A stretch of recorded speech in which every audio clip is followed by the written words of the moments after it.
Salut à tous, c'est Psycho01, j'espère que vous allez bien. Aujourd'hui, je vais vous présenter un concept de vidéo un petit peu différent puisqu'il va s'agir de vous présenter la map JD9 du week-end afin que vous soyez plus à l'aise avec et donc les différentes lignes qui sont en règle générale utilisées. Je pense que arriver à comprendre la map et les déplacements que peut avoir l'ennemi et les déplacements que vous pouvez avoir aussi peut donner un net avantage en équipe contre équipe. Donc pour commencer, bah voilà la map à quoi elle ressemble au départ. Vous avez en bas à gauche la première zone à laquelle vous pouvez apparaître. En bas à droite, donc à la deuxième flèche, vous allez avoir le deuxième spawn. Au milieu, là où j'ai mis mon fameux chasseur flèche, hein, parce que j'aime bien les chasseurs flèches, vous avez les munitions lourdes. Et au niveau de la croix, vous aurez tout simplement la zone de fin qui arrivera à partir du moment où il reste des joueurs en vie, mais qu'il n'y a plus de temps, et donc ça se joue à la mort subite tout simplement. Au niveau des lignes utilisées, les lignes sont assez souvent les mêmes. Vous allez avoir forcément assez souvent un joueur qui va jouer le head glitch en bas de cette ligne pour réussir à aller se battre contre le joueur qui l'attendra au sommet de la ligne opposée. C'est une ligne qui est extrêmement connue puisqu'elle sert à protéger les munitions lourdes, ici symbolisées par la petite cartouche violette au milieu.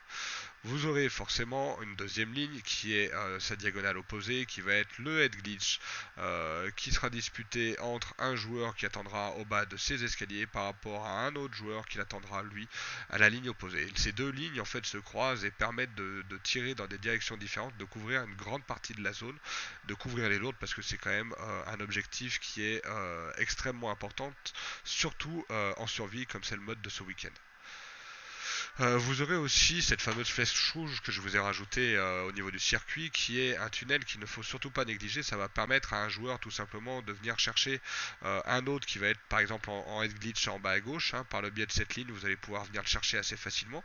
Mais aussi le joueur qui est là pourra tout simplement se décaler pour aller chercher les joueurs dans le dos qui seraient par exemple à l'escalier ici. Donc ça, c'est quelque chose qui peut être intéressant. Surtout, ne sous-estimez pas cette ligne-là, elle peut être extrêmement efficace.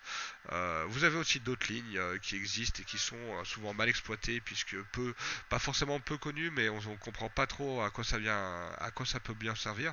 Tout simplement, cette ligne va permettre, par le biais du passage par le hall, de descendre à la ligne blé et de réussir en fait à avoir une visu sur le bac de l'ennemi que je vous ai directement mis par un rond bleu. C'est-à-dire que en faisant ça, en passant par ici, vous allez arriver dans son dos. Si en plus de ça, vous avez laissé un copain en bas qui couvre cette ligne-là, le point bleu se retrouve coincé entre deux lignes et à ce moment-là, il est obligé de dégager.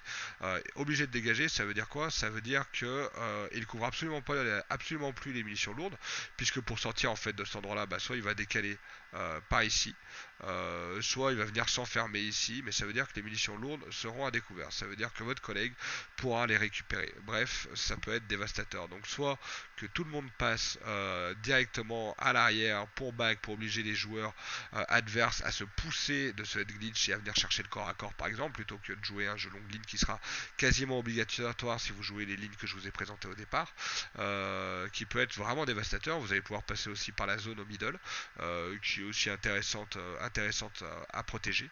Bref, c'est une ligne qui est souvent mal exploitée, mais qui peut faire beaucoup de dégâts. En tout cas, une ligne que j'affectionne particulièrement.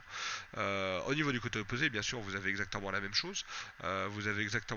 Ça vous permettra de réussir à faire le même move en sens inverse. Donc, étudiez bien la cible, étudiez bien le mouvement. Il est relativement simple à faire, mais en soi, il peut être extrêmement efficace. Il peut sauver une game. Et là, je vous ai mis sur les points rouges les différents points de ce que j'appellerais joueur fixe. C'est-à-dire qu'assez souvent, à ces différents points, vous trouverez un opposant qui attendra cette ligne. Le premier opposant en bas de ce fameux Z-Glitch dont je vous parle, lui, vous pouvez être sûr qu'il y est quasiment tout le temps, toutes les équipes, les 5 joueurs là-bas. Vous aurez donc son opposé de l'autre côté. Vous aurez ce petit point ici qui est intéressant puisqu'il permet tout simplement à l'adversaire de se cacher assez facilement alors qu'il occupe une ligne. Donc ça c'est très intéressant. Vous aurez son point opposé qui lui permettra ici de couvrir l'autre ligne, mais en ayant suffisamment de recul pour pouvoir partir se planquer dans l'escalier. Et un dernier point qui sera au niveau du hall, qui permettra de se cacher lui aussi, vous voyez si je décale, relativement facilement. Donc ça c'est assez souvent, vous trouverez facilement des joueurs qui vous attendront dans ces différents endroits. Pour finir, enfin, nous trouverons les turns de joueurs, c'est-à-dire que vous allez réussir à avoir les points bleus. Les points bleus sont des endroits par lesquels les joueurs adverses vont pouvoir passer pour essayer de débloquer la situation. Je m'explique. Si il y a un joueur et à cet endroit-là, qu'il joue contre un joueur de ce côté, et qu'aucune des deux équipes a décidé de bouger de cette fameuse ligne-là, les deux équipes sont coincées. À partir de ce moment-là, ce qui va se passer, c'est que souvent, un joueur de cette équipe qui est à cet endroit-là va décider en fait de décaler, de venir chercher de l'autre côté pour obliger l'équipe qui est ici à bouger et réussir à faire un kill, deux kills ou simplement faire bouger l'ennemi pour reprendre l'avantage sur les munitions lourdes ou en termes de placement sur le terrain. Donc ça c'est assez intéressant. Donc les points bleus sur circuit sont très intéressants puisqu'elles vont permettre par le biais de ce passage de venir chercher des ennemis au CAC, c'est-à-dire au corps à corps, alors que eux s'attendent à du duel à longue distance.